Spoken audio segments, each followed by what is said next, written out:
All morning long, we had been telling you about an Ashfall Advisory, which has since expired. Robert Ballard, Science and Operations Officer at the National Weather Service in Honolulu, joins us this morning with details on that former advisory and what we could potentially still see from Ashfall. Good morning. Good morning. How are you? I'm doing well. Yeah. Thank you so much for joining us. I know you guys have been very busy. Busier than I thought we'd be, yeah. Okay. Yesterday was pretty busy. I can imagine. So yesterday is when the Ashfall Advisory went into effect. What were you guys seeing? Why did you put that in place? Right, so when we started getting really big ash clouds from the explosions at the crater that were sending ash up 9, 10, 11, 12,000 feet, those clouds are going to start to get carried a pretty good ways downstream. So we had ash in Pahala, there was ash at South Point, and that stuff is, a respiratory problem. It's a problem for electronics. We got to let people know, about that, and that's what we're doing, let them know. Okay, great. Mm-hmm. And again, we were talking, this advisory has since expired. We knew that it was going to probably drop at about 8 o'clock, but it was going to be reevaluated if they needed to extend that. So why was it not extended? Right, so when the volcano is going to go through periods of activity and it might lull for a while, we don't really know. I mean, we're watching it with everybody else. So there were several good puffs overnight, but they weren't as big as yesterday's. Mm-hmm. And so far this morning, it looks like things have been settled down a little bit. So they can let the advisory expire, but that doesn't mean we won't have to put it back up. If we get another big burst of ash, we'll have to put it right back up. And today's winds are a little different. So the ash may go to different places than it did yesterday. Okay, and let's talk about that, because yesterday we had still trade winds, but we're a little bit on the lighter side. Today we're going to be seeing a more land breeze, sea breeze pattern, but a bit more of a southeasterly flow. Right.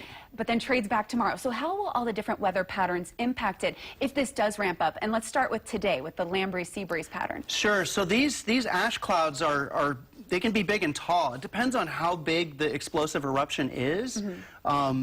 To determine what the winds are in that layer. And what they do is they'll push the cloud in different directions. So the winds at 5, 10, 15,000 feet are different directions than at the surface. Right. So the ash cloud will get pulled in different directions. Today the winds are lighter. We expect a lot of it to go mostly straight up.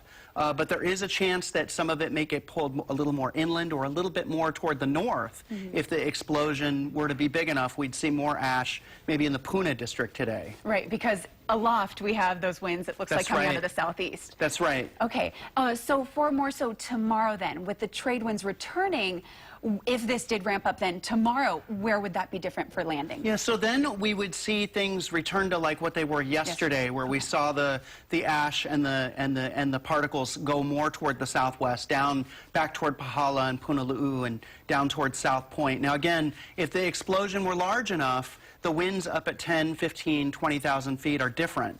That's a really small chance of that happening, but we have our eyes on it. We also have to worry about aircraft and marine interests that are operating in the area, because the ash has significant impacts on everyone. Okay, and then I'm sure people are curious. We're about to talk about VOG in just a moment, but I'm sure people are curious if this does get big enough and if the winds are correct, we have more of a southeasterly flow potentially, could the ashfall reach the smaller islands? I don't think so. It would have to be really enormous, and everything I'm reading and everything the USGS scientists are saying are that's out of the range of reasonable possibilities. So we're not really that worried about that. In addition, the winds right now, even if there were an explosion of that size, it wouldn't bring the ash up toward us right now.